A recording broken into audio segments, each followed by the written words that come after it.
Hello everyone, welcome to this tutorial of the astrological horoscope spread by your teacher Rachita Gupta. I am going to explain here how we are going to link the tarot cards with the traditional kundali of a person.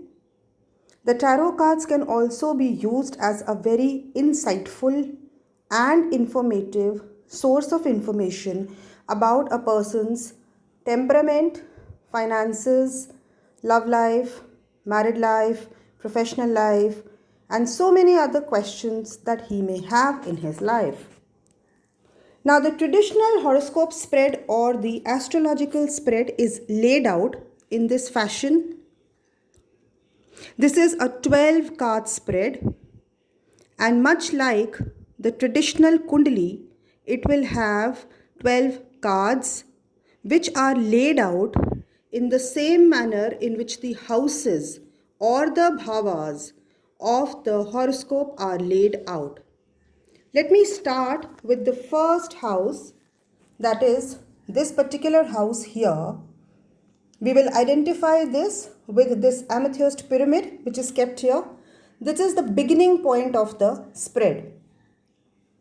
This is the first house, and the first house we know denotes the physical characteristics, the health, the vitality, and also the likes and dislikes of the native of whom we are asking the questions. This is the first card, and it's always laid out in the position in which the clock shows 12 o'clock. Okay, so both the needles will be in the 12, so which means in the middle of the spread, this is the number 1 card. And then we will lay out our cards. We will pull out our cards and lay them anti-clockwise. As you see here, we have the second house, third house, fourth house, fifth house, sixth, the seventh house, the eighth house, ninth house, 10th house, 11th, 12th. So we complete the circle like this in 12 houses, and this is again back to the Lagan or the first house of the astrological spread. So first house, as I said, is very powerful. It is also known as the significator house, and therefore when we study the card which is there in the first house, we will see the basic nature, temperament, and the innate power, the intrinsic power of that individual to combat the challenges of life. Number 2, we see the wealth house. Number 2 card deals with the wealth, the finances, and also the family connections of this person. So any question related with family happiness, family expansion, please also check the second card. I am not deliberately opening the cards over here because then it would become a very specific case. I am only guiding you here on the karkatva or the signification of each house. Then we come to the third house. Now the third house here, as you can see, talks about the person's entrepreneurial skills, stamina to get out of any challenges and rise back again, and any question related to younger siblings is also seen from the third house. It tells you how strong a person is from the inside in terms of willpower, and it also denotes your relationship with your neighbors, as also the presence on the social media, because the third house deals with the karkatva of communications. Any kind of writing, editing, blogging, book writing, article writing, all is seen from the third house. Then we come to the fourth house. The fourth house is known as the Sukhsthan. Sukhsthan meaning the happiness house. This denotes how you will be mentally, whether you will be satisfied, whether you will have mental dissatisfaction, whether you will be mostly under stress or you will lead a relaxed life. So what is the situation of your mind or the mental makeup of a person?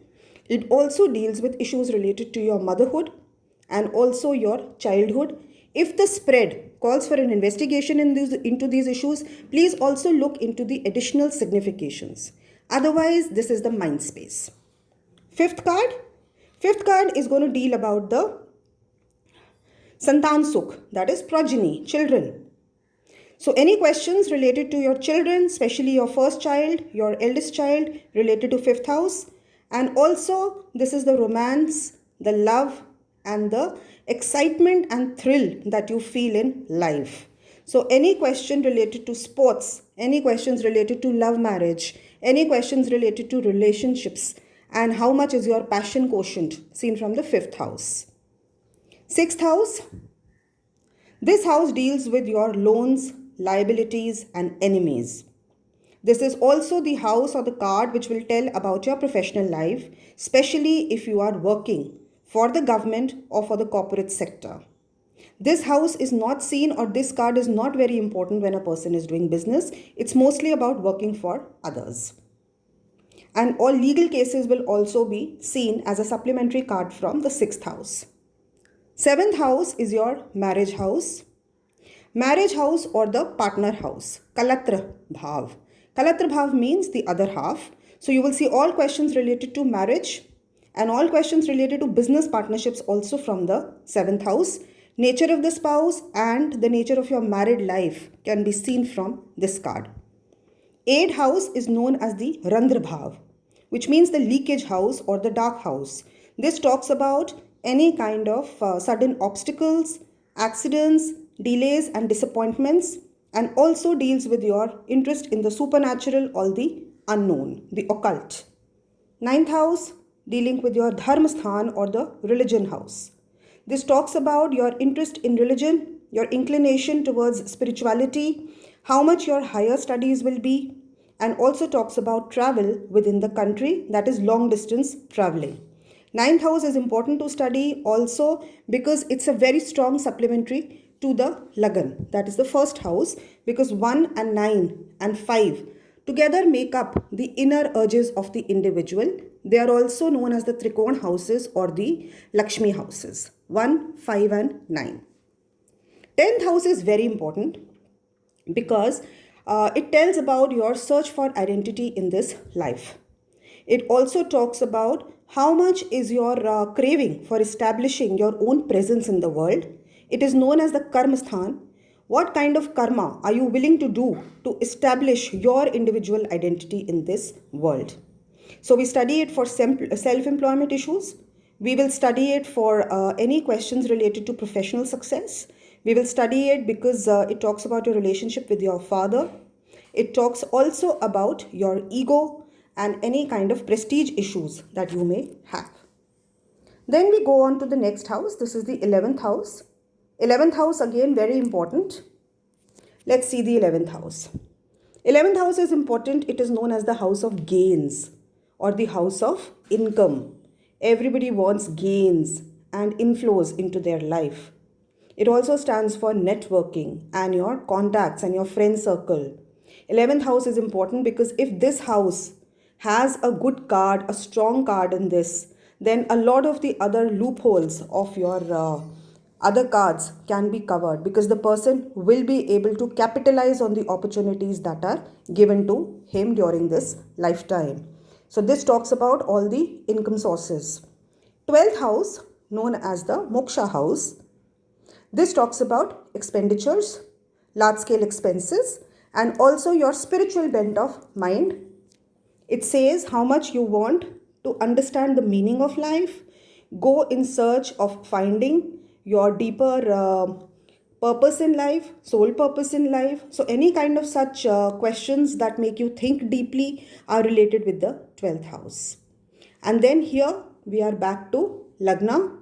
12th house is also known as the Vyayasthan, meaning the expense house of the Lagan Sthan, which means that 12th house, if this is strong, it can lead to a loss in health or loss of confidence here because the losses are going to be more than the gains or the Lagna. It is in between.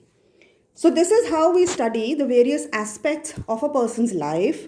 And when we want to go deeper into any particular aspect, we will study the interplay of cards that are there in the various positions. For example, if we want to study about the married life of an individual, we will study the Lagna, that is, what kind of energy that person brings into the relationship. We will study the second house, that is marriage, and the family expansion, as also finance, because the financial situation of a person is going to affect the happiness quotient also. We will discuss the fourth house. Fourth house here, I'm showing the Kendra sthans. The crystals are here. 1, 4, 7, 10 are known as the Kendra sthans. You can see them with the crystals here. So it's easier to identify for you. So we'll see the fourth house because it talks about your mental situation. What kind of thoughts, what kind of emotions are there inside you as an individual. We will also talk about the seventh house, which is the marriage house here.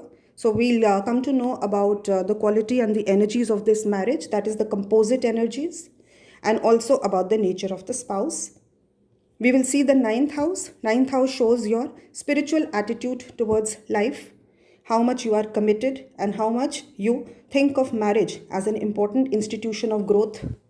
10th house here again is important because it will tell about the careers of both the individuals in the marriage, as also how much of an ego are you having, because too much of ego sometimes can be an impediment for the relationships.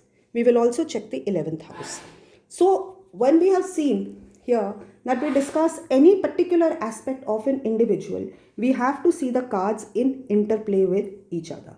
So it is not a simple case of just turning over the card of that particular aspect. We have to understand the energies of a person. It's like the entire DNA of a person can be seen in this particular spread. The 12 houses of the horoscope actually contain the essence of the life and also of the divine purpose of that individual.